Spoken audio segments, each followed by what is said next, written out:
मैंने तुम्हें कराची सिर्फ इसलिए भेजा था कि तुम जहारा के घर की तकरीब में शिरकत कर सकती। अब्बू, अनवरी भाभी मुझे अपने साथ जबरदस्ती ले गई थी। तुमको इनकार कर देना चाहिए था। तुम अगर इनकार कर देती तो कमर की आज ये जुर्रत ना होती कि मुझे इस किस्म का खत लिखता। उसने तुम पर यह इल्जाम लगाया है कि तुम अनवरी को बहकाने के लिए अनेक्सी आई थी। मैं जिस कदर तुम्हें खानदानी सियासत और परेशानियों से दूर रखना चाहता हूँ, उसी कदर तुम मेरे लिए मुश्किलात पैदा कर रही हो। अब्बू, आपने कभी भी मुझे अनवरी भाभी से या ताया अब्बू के घर जाने से मना तो नहीं किया है? पिछली बार भी मंसूर की रवानगी के मौके पर मैंने तुमको भाई साहब के यहाँ नहीं भेजा था, याद है? जी अब्बू। ना तुम्हें भेजा था, ना मैं खुद गया था। इसकी कोई वजह थी? क्या ये जरूरी है कि हर बात में मुंह खोल खोल कर तुमसे कहूं? क्या तुम इतनी भोली और नासमझ लड़की हो कि हालात का सही अंदाजा नहीं हो सकता? अब अगर अनवरी अपना घर उजाड़ कर यहां आई तो इसका जिम्मेदार मैं तुम्हें ठहराऊंगा।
क्या हुआ करीमू? बीबी, आप लोगों ने 3 दिन से पूछा तक नहीं। पता नहीं शमा बीबी की क्या हालत हो रही है। करीमू, परसों तो मैं आई थी, जब तक तो शमा ठीक थी।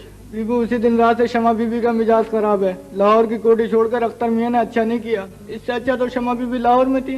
इधर हरमेजी बुआ रोती फिर रही, उधर शमा बीबी परेशान है। और साहब का गुस्सा तो इतना हो गया कि मैं बयान नहीं कर सकता। 2 दिन से शमा ने टेलीफोन भी नहीं किया, इसीलिए मैं घबरा रही थी। मैं तो ये समझ रही थी कि शमा अख्तर की सवात रवानगी के इंतजामात में लगी हुई। बीबी, आप लोग जाने, आपका काम जाने सुरैया बीबी, लेकिन अब शमा बीबी को अकेला नहीं छोड़ा जा सकता। खुर्शीद बेगम साहब अच्छी भली यहाँ आ गई थी, वो खामखा कराची रुक गई। खैर, पप्पू को तो टेलीफोन मैं कर देती। वो बेचारी तो खुद आना चाह रही थी, इसलिए नहीं आई कि मंसूर ने किसी साहब के हाथ कुछ चीजें भेजी थी शम्मो के लिए। वो इंतजार कर रही थी कि वो चीजें आ जाए तो लेकर आए। करीमू, शम्मो है कहाँ? उधर है जी, बागीचे वाली बालकोनी और शमा बीबी है। न खाना है न पीना है। शम्मो, शम्मो।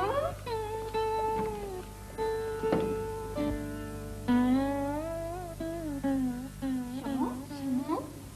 कौन है?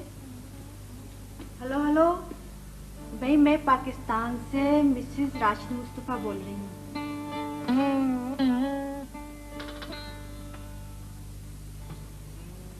आप लंदन में कब तक कयाम करेंगी मिस शमा अख्तर हसन?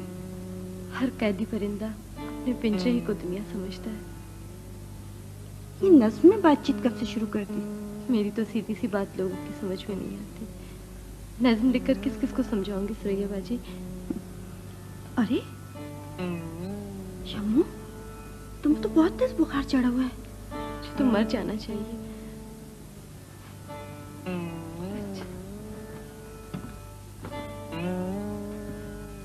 शम्मो, कराची में कोई बात हुई थी? किसकी? किसकी बात? पागलपने की बातें मत करो शम्मो। एक तो अख्तर चचा की मंतक मेरी समझ में नहीं आती। इतना हंगामा करके गई थी हलीमा चची, और उन्हें फौरन ही तुम्हें जहारा के खत पे कराची भेज दिया। जरूर वहाँ कुछ हंगामा हुआ है। देखो तो तुमने अपनी क्या हालत बना रखी है। नए दुख मुझे क्या परेशान करेंगे? तो अपने पुराने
हाँ, सांस लीजिए और जोर से, और जरा जोर से सांस लीजिए।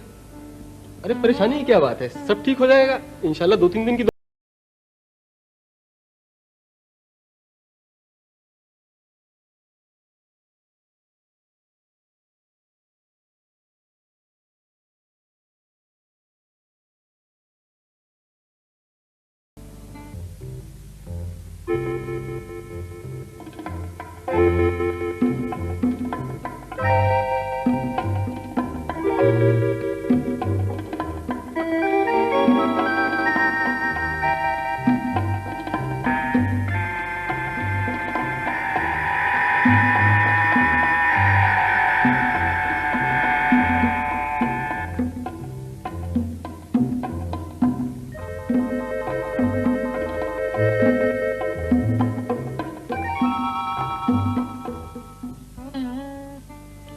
ये हालत कब से है?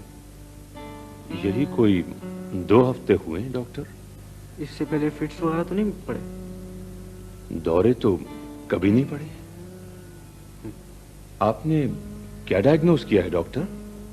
मेरे साथ आप क्लिनिक चले, मैं आपको बताता हूँ। जी बेहतर। लाओ बेटी। आज बुखार बिल्कुल नहीं है, अल्लाह का शुक्र है। अब्बू, आप आराम करें, अब कितनी रातों से जाग रहे हैं। मैं बिल्कुल ठीक हूँ। ये लो, पहले ये खा लो, और तुम्हें मेरी फिक्र की बिल्कुल जरूरत नहीं है। बाद में दूध पी लेना।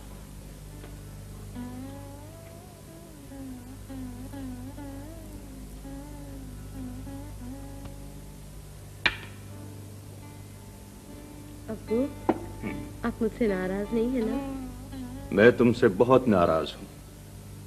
इतने दिन तुम्हारी तबीयत खराब रही और तुमने मुझे बताया तक नहीं। अब्बू, बहुत सी ऐसी बातें हैं जो मैंने आपसे छुपा रखी है। मैं जानता हूं बेटी, तो मुझसे छुपाने की वजह? वो अच्छी बातें नहीं है। ऐसी बातें जो तुम्हें नापसंद है, उनका मुझे जरूर इल्म होना चाहिए। आप और दादी अम्मा ताया अब्बू से इतनी मोहब्बत करते थे कि मेरी हिम्मत ही नहीं पड़ती थी। मुझे अंदाजा है बेटी के इसीलिए तुमने नहीं बताया। अब्बू, आपने मुझसे कभी पूछा भी नहीं। मुझे एहसास है कि हम बाप बेटी से बहुत बड़ी गलती हुई है। तुमने छुपाए रखा ये तुम्हारी गलती थी, मैंने पूछा नहीं, ये मेरी हिमाकत थी। आइंदा ऐसा नहीं होना चाहिए। जिन लड़कियों की माएँ मेरी उम्र में दूर चली जाती है, उन लड़कियों को अपने ख्यालात का इजहार करने में मेरी तरह तकलीफ होती है। बहुत सी ऐसी बातें जो मैं अम्मी से आराम से कह जाती थी, आपसे कह भी नहीं सकती हूँ। ठीक ही कहा है बेटी, इस उम्र में माँ की कंपनी की शदीद जरूरत होती है। मगर अगर हम दोनों में ये राब्ता खत्म हो चुका है, तो क्या ये बेहतर नहीं है कि तुम्हारा अब्बू होते हुए मैं तुम्हारा दोस्त भी बन जाऊं? दोस्तों से तो बहुत कुछ कहा जा सकता है बेटी, बहुत कुछ कहा जा सकता है। सब कुछ कह दूं अब्बू? सब कुछ बेटी।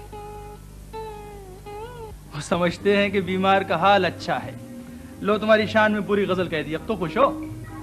अरे हम तो आज मनाने के मूड में हैं। तुम जिस कदर रूठोगी हम उसी कदर मनाते रहेंगे। आप फितरतन गलीज आदमी हैं। गलीज? ला हौल वला कुव्वत। मेरे कपड़ों से एरमेस की खुशबू आती है और मेरा कमरा फूलों से महकता है। जिसकी रूह तो गलीज हो चुकी है उसे दुनिया की कोई खुशबू पाकीज़ा नहीं बना। शमा, तुम हद से आगे बढ़ती जा रही हो। अरे वो अनवरी से तो मैं इसलिए बेतकल्लुफ हो रहा था, मैं ये जानना चाहता था कि तुम्हारे एहसास क्या है मेरे बारे में। मुझे नहीं पता था कि तुम मुझे इस कदर चाहती हो। मुझे माफ कर दो। आपने एक कदम भी आगे बढ़ाया तो मैं ये गुलदार उठाकर आपके सर पे मार दूंगी। चले जाए। कौन खाक है और कौन फूल, ये तो वक्त बतलाएगा। मैं खुद को बदल सकता था शमा, लेकिन अब तूने ऐसे मोड़ पर लाकर खड़ा कर दिया है कि तुझे मजा चकाए बगैर चैन से नहीं बैठूंगा। अब्बू को अगर मैं कुछ बताती हूँ तो वो उल्टा मुझी को डांटेंगे कि तुम वहां गई क्यों। आहा, शमा बेगम तशरीफ लाई हैं। सुभान अल्लाह, माशाअल्लाह, चश्मे बदूर।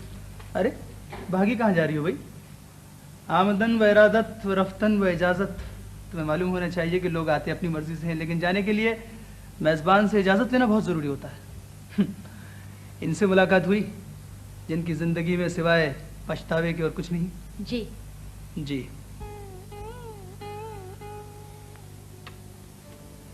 इतनी मुसीबतें तुम्हारे सर से गुजर गईं और मैं बाप होकर लाइल रहा। अब्बू, मेरा बहुत दिल चाहता था कि मैं आपको सब कुछ बता दूं, फिर ये सोचकर चुप हो जाती थी कि पता नहीं आप ताया अब्बू की मोहब्बत में मेरी बातों का शुरू से एतबार ही ना करें। एक बात पूछूं अब्बू?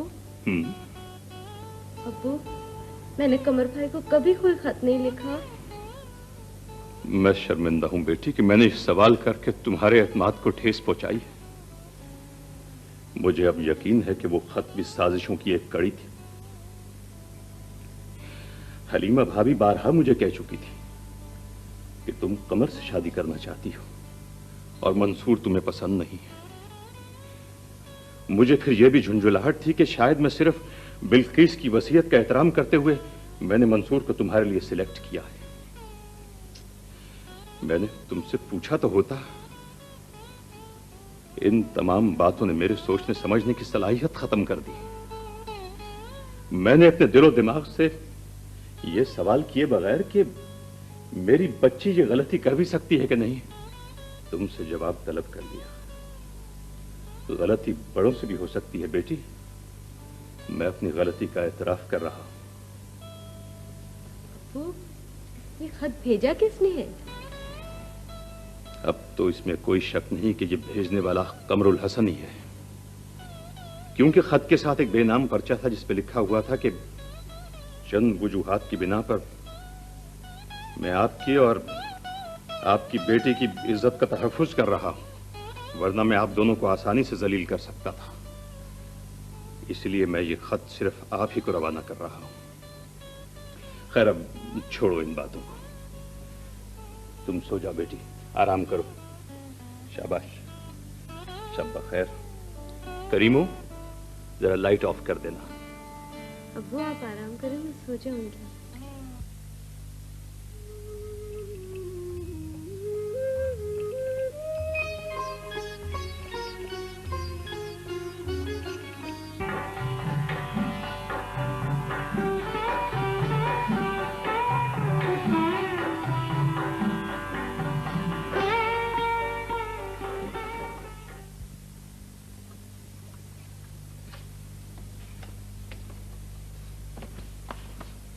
अगर खाना पकाने की आदत छूट जाए ना तो बड़ी तकलीफ होती है। खाना पकाने से तो भाभी जान मैं भी बहुत तंग आती हूँ, लेकिन आप क्यों चली गई बावर्ची खाने में? सफाई करने के बाद मैं आ जाती बावर्ची खाने में, कुछ उल्टा सीधा तो पका ही देती ना। अल्लाह करे मंसूर का खत हो। खुर्शीद, तुम पोस्टमैन से जाके खुद खत ले लो, वरना वो बाहर ही छोड़ के चल मैं देगा। खुद ही लेके आती जल्दी से जाओ।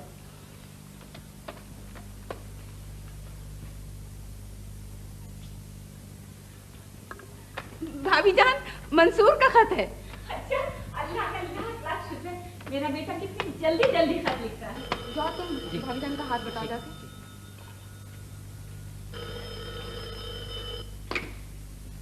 हेलो जी, आप फैक्ट्री में काम करते हैं? जी जी, क्या मजीद बाबा वापस आना चाहते हैं? जी, मनी ऑर्डर के लिए आप ऐसा कीजिए, मुझे उनका पता दे दीजिए, मैं उन्हें मनी ऑर्डर कर दूंगी। हाँ हाँ, एक मिनट, आप मुझे उनका एड्रेस बता दीजिए। आप होल्ड करेंगे? होल्ड कीजिए तो मैं पेंसिल ले आऊँ। देखिए बंद ना कर दीजिएगा।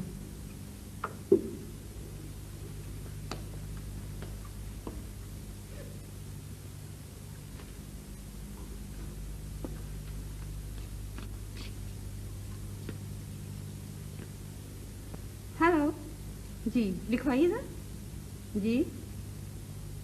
खानपुर झेलम जी, चक नंबर 10, नंबरदार ख्याल खां। ख्याल खां, अच्छी बात है। आप उन्हें बता दीजिएगा, मैं उन्हें मनी ऑर्डर कर दूँगी। जी अच्छा, शुक्रिया, खुदा हाफिज़।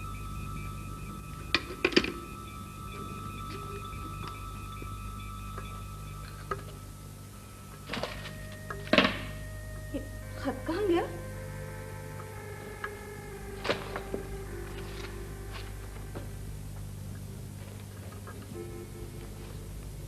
अभी तो मैं यहाँ रख के गई थी। पहले मैं अपने बेटे का खत सुना, फिर हानि चढ़ाती हूँ।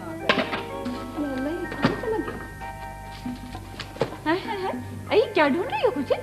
भाभी जान, मैंने अभी यहाँ मंसूर का खत रखा था, पता नहीं कहाँ गया है। पर्स में देखो देखो, इसमें भी नहीं भाभी जान। ओह भाई, कहाँ चली जाती है?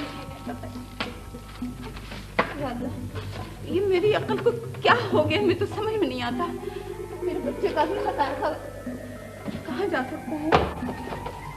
मेरी समझ में नहीं आता ये क्या तमाशा है भाई। अभी तक तो खत बाहर ही से गायब होने लगे, अब हाथ से भी उड़ने लगे। बाहर से क्या मतलब भाभी जान? भाई बाहर से गायब हो रहे थे, क्या हाथों से भी उड़ रहे हैं? अरे रहने दीजिए भाभी जान, मैंने तो मंसूर को खुद लिख दिया था कि या तो बहावलपुर के घर पे भेजे खत या फिर नासिर भाई के पते पे। उनको तो मैंने मना किया तो ऑफिस में ना भेजे, वो लाना भूल जाते हैं। भाई मैं क्या बताऊं, 2 महीने से सारे खत गायब हो रहे हैं, बिजली के बिल गायब हो रहे हैं, नासिर के और मंसूर के सबके खतूत गायब हो रहे हैं। मेरी समझ में नहीं आता ये क्या हो रहा है। परेशान हो गई भाभी जान, कहाँ जा सकता है? तुम लाई भेजी भाभी जान, अभी अभी तो 2 मिनट भी नहीं हुए, मैं वहाँ से लेके आई, यहाँ रखा और मैं टेलीफोन तो करने गई। फिर कहाँ? ये मेरे बेटे का खत। बच्चा रजब अली, जो काम तुमने ये किया है बेमिसाल किया है। हम बहुत खुश हैं। जीते रहो और खुश रहो। मियाँ जी क्या नाम के हम तो ऐसे ही काम करते हैं। वक्त हमारी नकल उतारो, ऐसे 2 झापड़ लगाऊंगा कि मजा आ जाएगा। मियाँ जी एक और तकदीर का लिखा हुआ जाली खत, अपनी तो तबीयत ही बेजार होगी मियाँ जी। बहादुर जी मियाँ जी, ये लो इसकी तनख्वाह।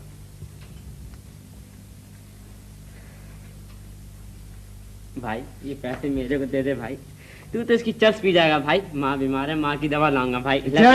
दूंगा जहाँ बड़ा मजा आ जाएगा। अबे कमबख्तों, दोनों के इतने डंडे लगाऊंगा कि खाल उधर जाएगी। हैं? हम बैठे और हमारे सामने ये गुस्ताखी। चलो निकलो यहाँ से। क्या नाम के? मियाँ जी एक बात बता दें आप, इसकी नौकरी वहाँ चालू है या खत्म हो गई? अबे कमबख्त, तू बहुत सर चढ़ा। तू कौन होता है नौकरी का पूछने वाला कि कब तक चलेगी, कैसे चलेगी? अबे पैसे हम दे रहे हैं भरमुट्ठी और दर्द तेरे पेट में हो रहा है। क्या नाम के? हैं? चल निकल यहाँ से। भाग। कमबख्त, क्या बात है? जा बेटे, ये अपने इस लफंगे भाई की बातों में हरगिज मत आना। बेटे जो हम कहें वही करना। ठीक, जाओ बेटे, अब जाओ। ठीक है मिर्च हुए, चलो। सलाम मियाँ जी। वालेकुम सलाम।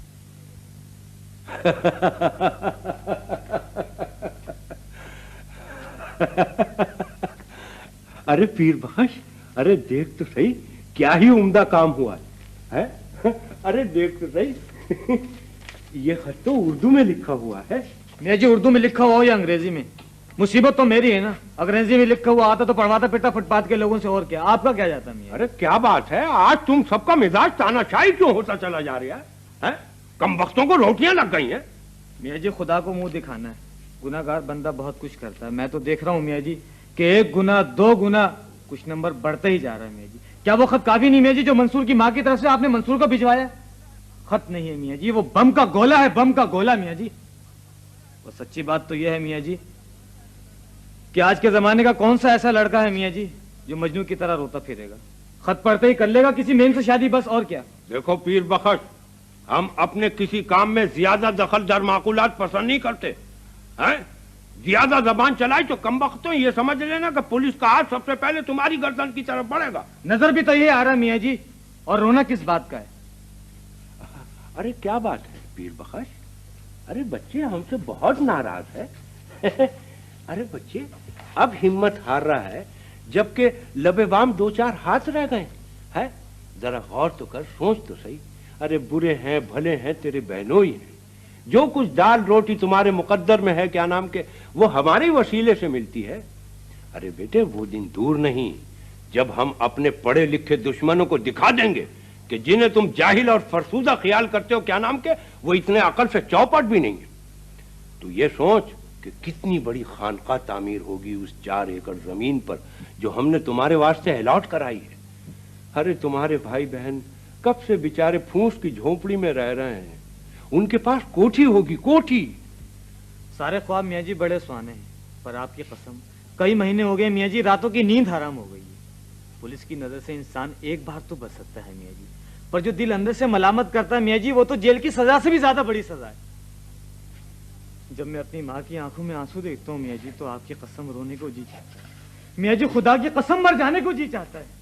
अरे बेटे, ये होती है खलीस थोड़े से अरसे के लिए। पीर बख्श तू इतना समझदार है, पर आज तक तूने यही नहीं सोचा कि मैं और तू अकेले तो गुनाहगार नहीं है।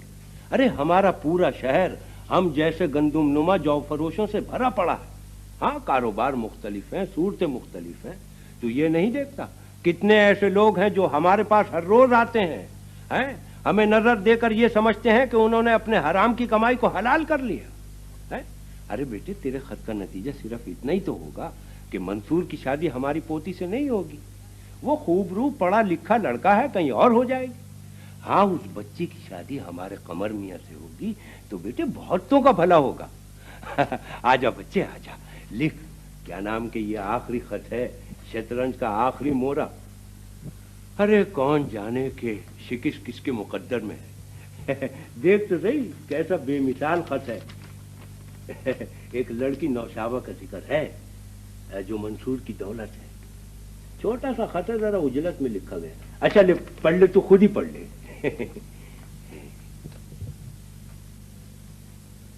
मैं जी, आप वाकई किस्मत के बड़े धनी हैं मन से। अरे तो बेटे फिर लिख दे इसी बात पे एक तीर बहेदफ नुस्खा।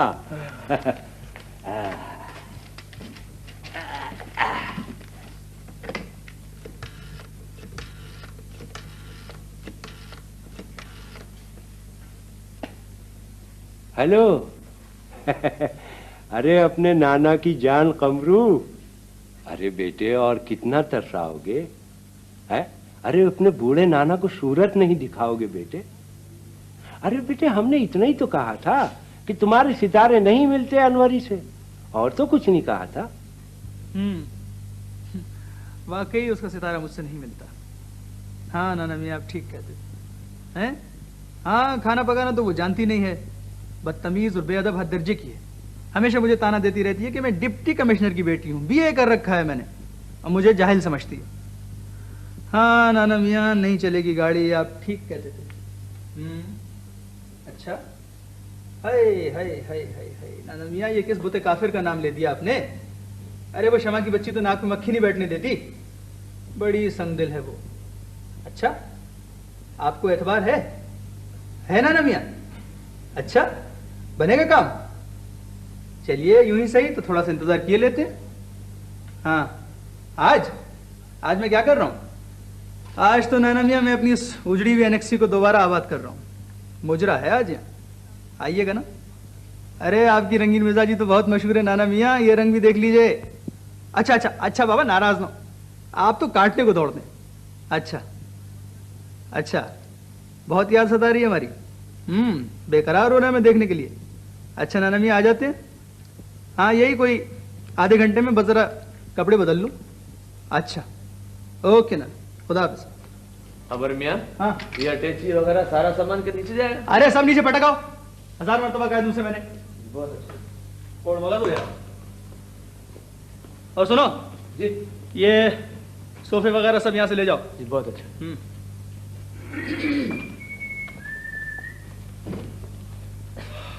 तुम अपने हवासों में रहना।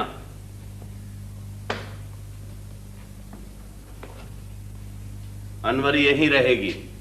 बहादुर जी, ये सामान अंदर रखो। जी बहुत अच्छा। अगर अनवरी यहीं रहेंगी तो हम जा रहे हैं यहाँ से। क्यों बहाने गए थे इतने चाव से अनवरी को? इसलिए कि मुझे रोज उसका एक खत मिल जाया करता था। बदतमीजी की बातें मत करो। तुमने जिंदगी को गुड़ियों का खेल समझ रखा है। मैं जवाबदेह हूं रफीक हुसैन के सामने। मैं ब्याह के लाया था उसे। आपको धोखा हुआ है बा। अगर आप नबी ब्याह कर लाते तब भी वो खुद मेरे घर पहुंच जाती। तुम अगर बदतमीजी की बातों से बाज नहीं आओगे तो आज मैं तुम्हें बैत से मारूंगा। बेद टूट जाएगी, मुझ पर कोई असर नहीं होगा। अरे आप भी किसकी तरफदारी में बेद उठाकर आ गए? वो तो आप समेत हम सबको घसियारा समझती है। तुम्हारी हरकतें घसियारों से बदतर हैं। कमर, खुदा के लिए रहम करो। क्यों मेरे मुंह पर कालक लगा रहे हो? मैं तो समझा था कि शादी के बाद तुम दुरुस्त हो जाओगे। अगर आज अनवरी की जगह शमा होती तो मुझे जहर पीना पड़ता। अरे ये क्या कह दिया आपने अब्बा? कहाँ जमीन और कहाँ आसमान। अनवरी शमा के कदमों के खाक के बराबर भी नहीं। मुझसे भूल भी मैंने शादी कर ली, वरना मुझसे बड़ी उम्र के कई मेरे दोस्त हैं जिन्होंने शादी के बारे में सोचा तक नहीं। तुम खामोश नहीं होगे। तुमने शादी को गुड़ियों का खेल समझ रखा है। ना मकूल कहीं के। अनवरी इसी एनेक्सी में रहेगी। मैं उसका सामान वापस भेज रहा हूं। अब मुझसे मजीद रुसवाइयां बर्दाश्त नहीं की जाएंगी।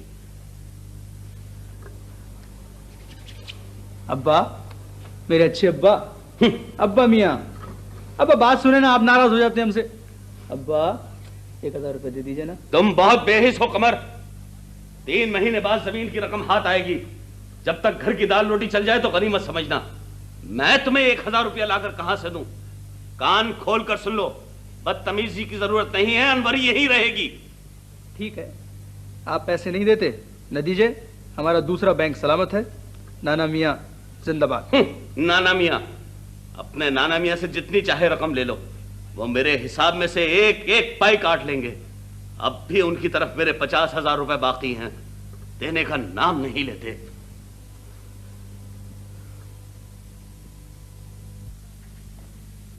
पैसा नाना मियाँ, पैसा। मेरी तौबा, अब तो जो आप कहेंगे वही होगा। मजाले बगौल आपके पटरी से उतर जाऊं, लेकिन 1000 नाना मियाँ। अरे बेटे 500 रुपए ले लो। मुझसे सौदेबाजी तो नहीं चलेगी नाना मियाँ। 1000 पूरा। अरे बेटे तेली जोड़े 12 बार, कुप्पा लुढ़ के एक ही बार। बड़ी बेदर्दी से रुपया फूंकते हो कमर बेटे। अरे बेटे ये भी तो देखो, हम कौड़ी अपने ऊपर खर्च नहीं करते। साल में 2 जोड़े गाड़े के। साल में 2 जोड़े गाड़े के, लेकिन वास्कट पहनते हैं रेशमी। अरे बेटे ये तो हमारे अब्बा मरहूम की निशानी है। क्या नाम के, इसे कैसे जुदा कर सकते हैं? हाँ, अब्बा मरहूम की निशानी है। यहाँ पर कोई ऐसी चीज है जो किसी न किसी मरहूम और मगफूर की निशानी ना हो? बाग के चक्कर में फंसे हैं, वो भी नवाब शमसुल हसन मरहूम का। क्या खबर जो नजर नजराने आते हैं वो भी किसी मरहूम की फातिहा का माल ना हो? 1000 नाना मियाँ बता दिया मैंने। अच्छा बेटे सुनो, एक शर्त पर हम तुम्हें 5000 रुपया देंगे। 5000? सच नाना मियाँ? हाँ बेटे। तो जल्दी बताइए ना, क्या नाम के क्या शर्त है? बेटे अख्तर हसन के पास जाओ, उसके पैर पकड़ लो, माफी मांगो। वजह? वजह यही कि बेटे वो तुम्हारा चचा है। हम बुजुर्गों की जिल्लत पसंद नहीं करते। क्या नाम के। आप एक बात गौर से सुन लें, ये मंसूर हरगिज हरगिज मेरे रास्ते से नहीं हटेगा। अरे बेटे ये किस सदी की बात कर रहा हो? क्या नाम के? किसी सदी की नहीं, आज की, अभी की और इसी वक्त की बात कर रहा हूं। अरे बेटे उसने तो विलायत में एक लड़की नौशाबा से शादी भी कर ली है। तुम हो किस ख्याल में? हाँ। नौशाबा से शादी कर ली? जी। नाना मियाँ आप जिन हैं, भूत हैं, क्या भला है आप? अरे बेटे न जिन है, न भूत है, न शैतान है। ये तो हमारी बोतलों में बन रहते हैं। इसी दुनिया में चलते फिरते हैं आंखें खोल कर। आपको पता कैसे चला नाना मियाँ? ये खबर गलत होगी। अरे बेटे सांच को आँच क्या।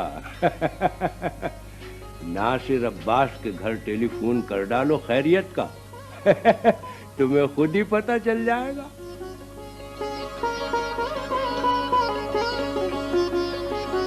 कमरू बच्चे,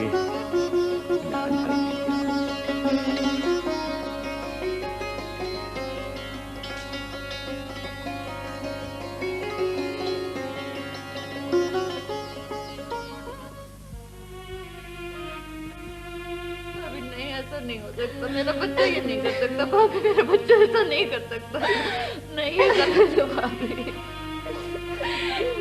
ये खत तुम्हें मिला कहाँ से? बेगम साहब जब मैं बाहर गया ना तो गमले में ये खत पड़ा हुआ था, मैं खट से उठा लिया। चलो जाओ जाओ अपना काम करो।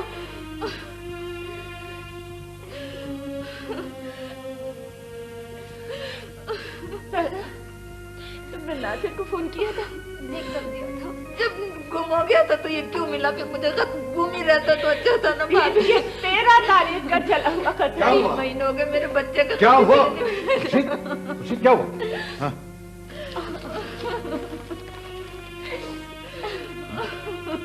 प्यारी अम्मी, खुशी की खबर झूठी भी हो तो उसका ध्यान अदा करना चाहिए। अख्तर साहब खुद को बड़ा पहुंचा हुआ वकील समझते हैं, मगर उन्हें पता होना चाहिए कि हमारे सर में भी सोचने समझने की सलाहियत मौजूद है। मैंने आपकी और अपनी जिल्लत का बदला लेने के लिए परसों नौशाबा से शादी कर ली। नासिर भाई ये सब क्या हो रहा है, ये सब क्या हो रहा है नासिर भाई, ये सब क्या हो रहा है? क्या हो रहा है? इन हालात में तो मंसूर अख्तर को गलत समझ सकते। क्या खबर कि नौशाबा उसे मुद्दतों से घेरे हुए हो। भाई वो ऐसी लड़की तो नहीं लगती थी। तुम लोग तो कुएं के मेंढक जैसी जिंदगी बसर कर रहे हो। तुम्हें क्या इल्म है कि दुनिया किस जगह पर चल रही है?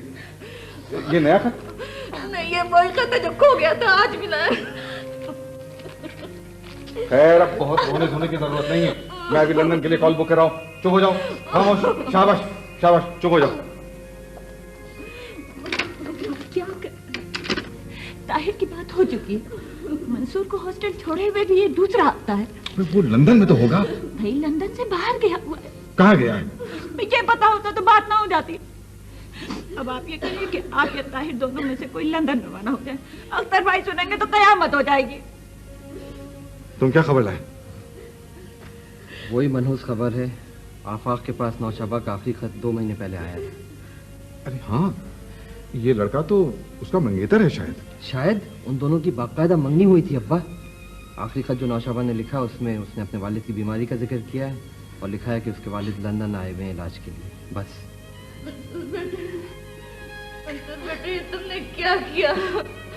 महमूद कहाँ छोड़ के चले गए तुम मुझे, कहाँ छोड़ के चले गए? मैंने 20 बरस तुम्हारे बच्चे की खिदमत की, उसका ये इनाम मुझे नहीं चाहिए, ऐसा सिला मुझे नहीं चाहिए, मुझे नहीं चाहिए। मंसूर बेटे ये तुम मुझे क्या सिला दे रहे हो? ये क्या सिला दे रहे हो? क्या सिला दे रहे हो?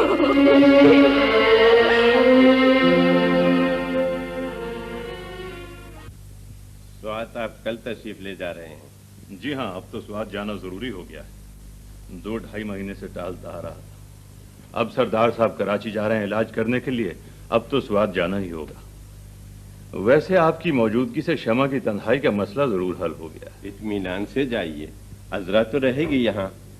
हमारी बेगम को भी शमा की सूरत देखे बगैर चैन नहीं आता।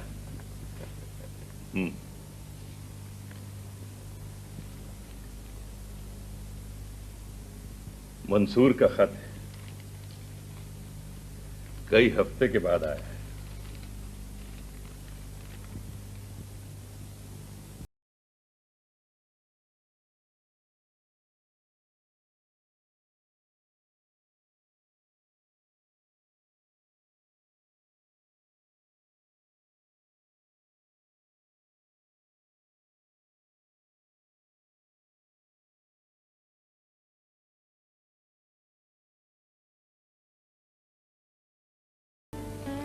अब तशरीफ रखें, मैं जरा कराची अभी फोन करके आया।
हर चीज जो चमकती है सोना नहीं होती बेटी।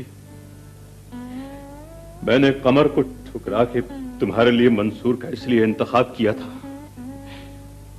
इसलिए कि पूरा खानदान उसे बेमिसाल समझता था। उसने सबूत दे दिया है कि वो मोहब्बत में बेमिसल है, तो नफरत और इंतकाम में भी उसका कोई सानी नहीं। बहुत अच्छा हुआ है कि अभी सिर्फ मंगनी हुई है। मैं आजाद हूं, मेरी बच्ची आजाद है। हम लोगों का अभी कुछ नहीं बिगड़ा। बहुत बड़ा एहसान किया है आपने मंसूर महमूद साहब। बड़े मुनासिब वक्त पर आपने नौशाबा से शादी कर ली है। तुम्हें कुछ कहना तो नहीं बेटी? मैं सरदार साहब के यहां 1 माह के लिए जा रहा था। अब मैं 4-5 रोज ही में लौट आऊंगा। फिर हम कागान चले जाएंगे, दूर कहीं ऐसे मकाम पर जहां इस मुहज्जब दुनिया के रास्ते हम दोनों से टूट जाएं। कुछ कहना चाहती हो तो कह दो बेटी, लेकिन इस खबर की सदाकत पर यकीन रखना, क्योंकि ऐसा ही खत खुर्शीद भाभी के यहां पहुंच चुका है। मंसूर खरा आदमी है, उसने कभी किसी से कोई बात नहीं छुपाई। खरे हैं या बेरहम, इसका इंसाफ तो खुदा के यहां ही होगा। आप और मैं तो बहुत अच्छे दोस्त हैं ना?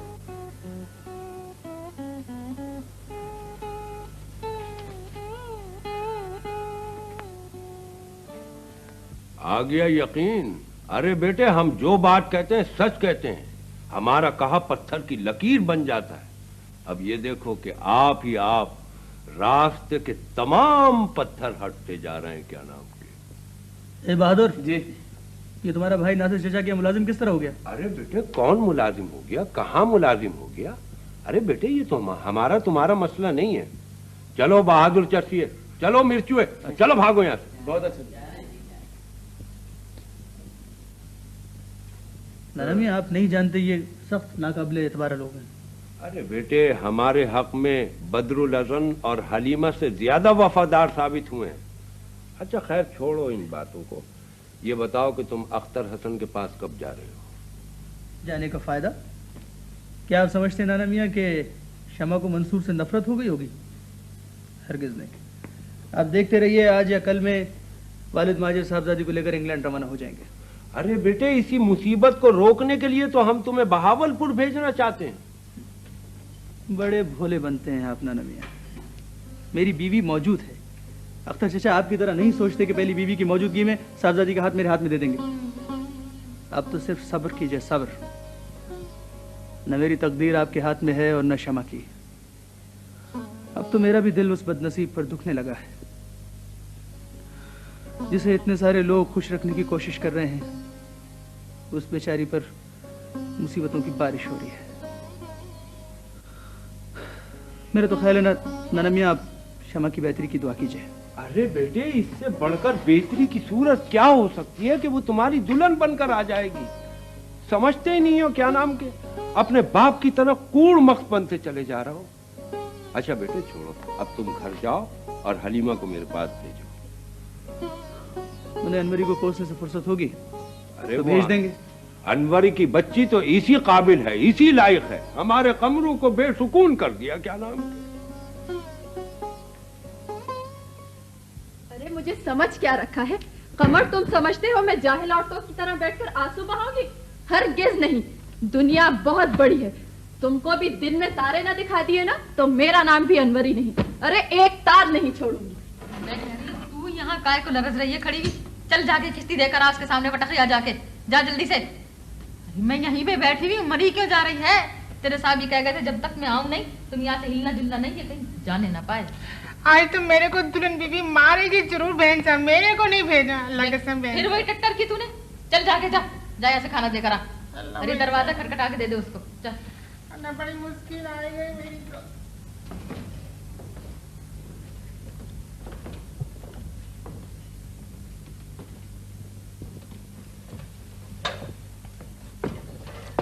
दुल्हन बीवी फटाफट खाना ले लियो। ओफो, आज तो बड़ी खातरें हो रही हैं। वाह भाई वाह, खाना भेजा है, जरा देखो तो। खाना ले ले, मैं गरम गरम परोठे पका के अभी लाती हूँ। अच्छा परोठे ले जाओ अपना खाना।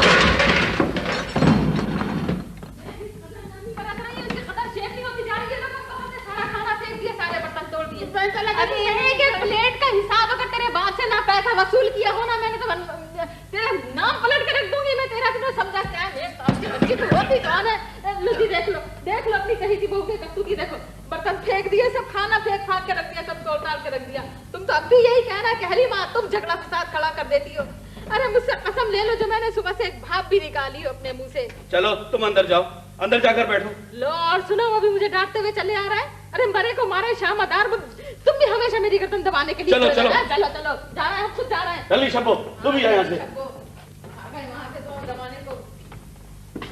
बेटी अनवरी, अपनी जिंदगी और मेरे बुढ़ापे पर तरस खाओ। मैं कब्र का तरफदार नहीं, उसकी बदमिजाजी और गुस्से ने सबसे ज्यादा जख्म अपने बाप के दिल पर लगाए हैं। अगर तुम जरा सा अपना मिजाज बदल लेती तो कब्र ठीक हो सकता था। इस धोखे में मत रहिएगा अब्बा कि कमर बदल सकते हैं। बेटी जरा दरवाजा तो खोलो, मैं तुम्हें प्यार और मोहब्बत से समझाऊंगा। तुम्हारी जिद और बचपने ने कल कमर को उस मंजिल पर पहुंचा दिया है। अगर इस वक्त मसलहत और दूर अंदेशी से काम नहीं लिया गया तो कमर को वापस लाना नामुमकिन होगा। जरा मेरी बदनसीबी पर गौर करो। इन गुनाहगार आंखों ने आज तक किसी शराबी को नशे में धुत इतने करीब से नहीं देखा। कल रात जब पहली बार मैंने किसी बहके हुए अंधे आदमी को देखा तो अपनी घर की चार दीवारी के अंदर मेरा अपना ही बेटा था। आप बहुत भोले हैं अब्बा। इस घर में शराब के दौर तो न जाने कब से चल रहे हैं। ये तमाशा यहाँ के लिए नया नहीं है। बेटी, मैं तुम्हें नया घर ले दूंगा जहाँ मेरी और हलीमा की तुम पर परछाई भी नहीं पड़ेगी। हाँ, परछाई भी नहीं पड़ेगी। खाए जाओ जूतियाँ, करे जाओ खुशामदें। अरे तुम्हारी तकदीर ही फूटी है तो मैं क्या करूँ। बहन से ये दुल्हन बीवी घर जाके अपना हक महर मांगेगी। और क्या कमबख्त का 50,000 का मेहर बनवाया है, इसीलिए तो तेरे साहब सुबह से गए हुए थे वकील के कने। बेटी, कमर को माफ कर दो, वो ठीक हो जाएगा। जरा सब और हिम्मत से काम दो। महीना 2 महीना एक दूसरे को समझने के लिए नाकाफी है। अरे छोड़ो जी, तुम किस पत्थर के आगे अपना सिर फोड़ रहे हो। ठहरो, मैं देखती हूँ जरा। आपको बहुत हो गई। तुम यहाँ से हटो, तुम यहाँ से हलीमा पलीमा मत करो। हटो यहाँ से, मैं देखती हूँ मेम साहब को। अनवरी खोल दरवाजा। मेरी बात मानो हलीमा। खोल दरवाजा अनवरी, खोल जल्दी। झगड़ा बढ़ाने की जरूरत नहीं है हलीमा। कहाँ है ये? आए है कमर के अब्बा, वो मैं निकल गई दरवाजे से। अरे वो भाग गई। लो ये दरवाजे पे खुली पड़ी है। आए वो तो सारे जेवर भी ले गई। सारे जेवर ले गए कमर के अब्बा, हम लुट गए। तुमने मुझे कहीं का नहीं रखा। आए मेरी तकदीर, ये भी मेरा कसूर निकल आया। शमा, एक पढ़ी लिखी और मॉडर्न लड़की की सबसे बड़ी खुसूसियत ये होती है कि वो जिंदगी की तब्दीली और हालात के नएपन को वक्त का तकाजा समझकर एक पढ़े लिखे बाशऊर मर्द की तरह कबूल कर लेती है। अब अनवरी को देखो, किस मजे से उसने कमर से शादी की और कितनी आसानी से उसे छोड़ने पे तैयार हो गई है। आप कहना क्या चाहते हैं ताहिर भाई? शम्मो, मंसूर ने हिमाकत कर ही ली है तो मेरा मतलब है अगर तुम भी, तो मैं भी खुद को बदल लूं और अपनी बेबसी का एतराफ इस तरह कर लूं कि इंतकाम के तौर पर मंसूर से नफरत करना शुरू कर दूं, हुमायूं जान की मोहब्बत को बिल्कुल भुला दूं। ये मुझसे नहीं होगा ताहिर भाई। ऐसा भी तो हो सकता है कि मैं मानी जान को मंसूर से छीन लूं और मुझे पता है हुमायूं जान मेरा साथ देगी।